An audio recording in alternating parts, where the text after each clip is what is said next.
Greetings, family and friends of Miami Union Adventist Academy. Once again, your principal, Edwin Cillier, with just a few announcements for the upcoming weeks, some things that we want to make sure that you are aware and participant of.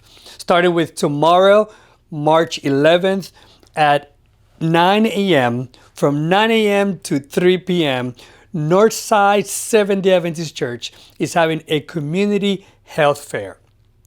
This wonderful church is doing something wonderful for a wonderful community, and it's inviting all of us to be part of it. They're doing everything from cleaning, from advice, from just come out and check it out.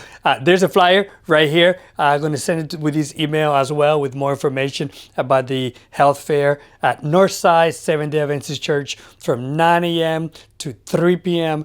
tomorrow, Saturday, March 11. Do not miss it. Do not miss it. On Monday, March 13, we're starting a new pickup process. And I know some of you have seen me in the mornings talking to you about it, and just be aware of the new pickup process that is happening.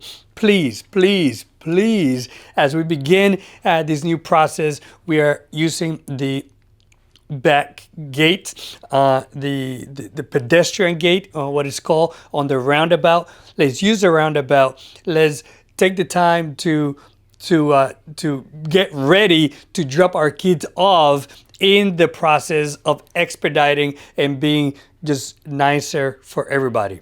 What am I saying? Use the roundabout to drop off your kids. We're going to use the pedestrian gate to enter. And for us to expedite the process, it is important that a few things take place. One, please do not get out of the car. Don't get out of the car to escort your kids out. We'll just be happy there, opening the doors if needs be, and be able to just escort them right in. There are people behind us that deserve our time and our respect and our common courtesy. Two, please, I know we love our kids. We all love our kids.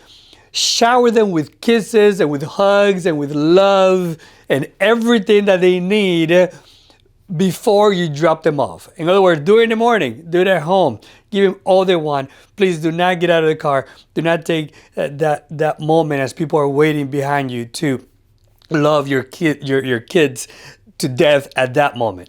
We love it. It's great that you're doing it, but please do it before you drop the kids off. So you shouldn't take more than 10, 15 seconds to drive up to the pedestrian gate, open the doors, and have the kids come out. And with that, we also encourage you to encourage your kids in the car to get ready to get out prior to accident the vehicle. So, once you park there, it's not the time to be tying their shoes and to finding out where their lunch is and to putting on their backpacks. Hopefully they're ready. And let's just do that for everybody. Let's be patient. Some of us are older than others. Some of us are younger than others too. So there's little kids that we're working with. So let's be patient with them as well. But let's just help each other out in the process. Another thing, and I mentioned it before, but lastly, please do not park your vehicle in the middle of the road. Do not park your vehicle in the middle of the road to let your kids out as you come out of your vehicle and help them out. You're blocking everybody else. So let's just continue to work with each other in this endeavor. And I know we can expedite this. The road is going to be pretty clear, and we're going to be able to just come in and out. Another thing that we're saying, and lastly, this is the last thing about dropping off. Please try to come from I'll say it this way. So sometimes we don't understand east, south, northwest. I'll understand this way. If you're driving and the school to drop off your kids, the school should be on your right-hand side. The school is on your right-hand side. That's where the roundabout is. You come that way, drop off your kids, and you come going, having the school on your right-hand side. Why am I saying that? If you're coming from the other way and the school is on your left-hand side and you try to pull in, it's possible, but just creates traffic. It's just creating traffic. It could create an accident. We don't want anybody rush. We don't want anybody hurt. So let's try to avoid that as much as possible. And by all means, please do not make U-turns in the middle of traffic as everybody's trying to go through. So if you're driving and the school is on your right-hand side, then you'll be able to come in through the roundabout, drop your kids off really quickly and keep going, having the school on your right-hand side. So the entrances where the dumpster is on that side of the school, those are not pedestrian entrances. Those will be locked. That's not for you to drop your kids off. That's not where kids will be coming in. We're going to fence everybody in. Everything's going to be locked in. We want to make sure that everybody is safe. So the only place that we're encouraging you to drop off your kids is on the back entrance, on the pedestrian entrance by the roundabout. We're not finished construction. We still have a lot to do. We have a lot of beautification to do, and we're going to make it happen. We want to make sure that we're safe in the process. If you're coming by after 8:05, we're encouraging you to go to the front office because at 8:10, those doors will be locked. So again, they will be open at 7:30. Use the roundabout. Get ready before. Love your kids as much as you can before coming to the roundabout, and let's expedite the process. Thank you so much. But next week, the most exciting thing is happening is our week of prayer. Our week of prayer is one of the most important weeks that we do here in school. It's also one of the most trying weeks because Satan is working really hard to get our kids through so many different ways. So during this week, although yes, we are praying in the classroom, we are praying in the mornings, we're praying before we leave, we're praying during meetings, yes. But during the week of prayer that Pastor Paul Anderson is having, we're going to be even more intentional about praying. We're going to be more direct about asking our kids serious questions on their lives and just try to make our spiritual growth better.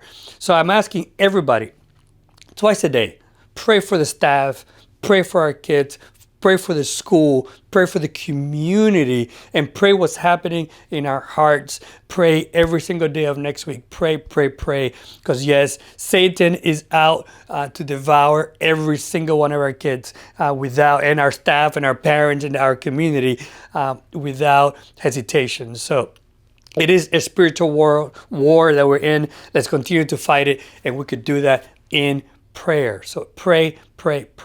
So next week is our spring week of prayer, and let's use this conversation they're having in school to continue having them at home with our kids as we want to grow academically, yes, physically, yes, but spiritually as we cater to the whole child, to the whole community, to the whole being. So pray twice a day. Please commit to it. Pray for your own kids. Pray for all of the kids. Pray for the staff. Please pray for me because you know I need it for sure.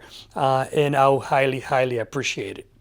And of course, after that, after the week of prayer is our spring break from March, after next week, whatever that is, I'll put it there, is our spring break. March 17th through the 24th. There you go. March 17th to the 24th is our spring break. I hope that you take the time to go to the beach, spend time with the kids, enjoy the beautiful sunny weather, travel, spend time with Christ, and come back safe to us. One of the things that it's changing after the spring break, you should be aware that we are changing our device cell phone policy. That's coming. Just being honest with you, the last several months, the biggest problem, behavior and otherwise, have been on the uses of cell phone and some of the things that we, our students, are doing with the cell phone. Our school policy on cell phone is very clear. We're just going to tighten it up a little bit more. It might cost you a little bit more when those rules are broken. Just be aware. But we're gonna tighten up, and our cell phone policy, our device and watch policy, that's going to change. It's coming up. Just be prepared for it because we need to fix some of these issues that we continue to have with how our kids are using these devices. So that's coming up. Be warned. If you have any questions, please do come visit me. And lastly, but not least, the enrollment began. Just remember that April 1st is when, on to April 1st is when you have the privilege to be the choose to return to school without nobody taking your seat. After April 1st, it is open enrollment. We put it out to the world. We already have a list of people waiting to get in for next year. It is your priority. So what are we saying? Go to REMWeb right now, this week. If you need help, come to the office. We'll get you a computer to sit on. We'll get you a translator if you need somebody to translate for you, and we help you fill out your re-enrollment. There have been several of you already that began doing it. Thank you, thank you, thank you. Your seat is reserved. You're safe, especially if you're in elementary, middle school. Remember that the seats go fast. The seat goes fast, and next year, as we go tightening our personnel, we're going to make some changes there. So make sure that you are first in line, not last in line. Go to remweb.com, sign in to your REMWeb account, and make sure that you re-enroll for the 2023-2024 school year. Do not miss out. Many wonderful things are happening. What you're seeing now pales in comparison to what God has in store for all of us. So make sure you re-enroll. While you're there, make sure you update your contact information, the emergency contact information, your contact information, and whoever you want there as an emergency contact, make sure their name is clearly spelled, make sure their phone number is there, their address is there. It is important that that is taken care of.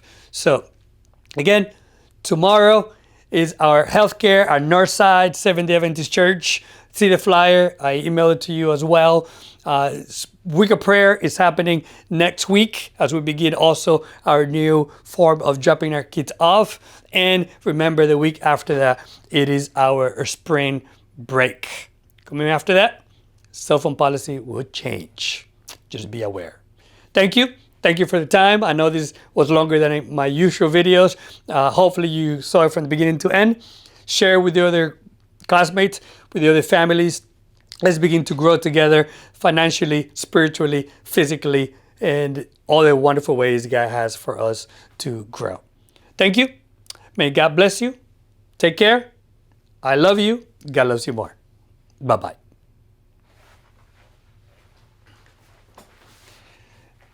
I almost forgot. Almost forgot. Last video I talked about 100 ways of being kind. The first one I shared with you was about smiling and just being nice to people. This way I'm talking about, way number 2 that I'm talking about, visit somebody that's not feeling well. Take this smile for number 1. Number 2, visit somebody that is not doing well, that is sick, those shut-ins, the elderly at nursing home. Just be nice to them. Go visit them. They need it. They have lived a long life. They have lived a short life, and they're sick and just needing somebody to go talk to them, to smile, to give him fruit, to give him love. Visit a shut-in. Visit a sick person. It will be really nice. Way number 2 of the 100 ways of being kind and nice. God loves you, and so do I. Bye-bye.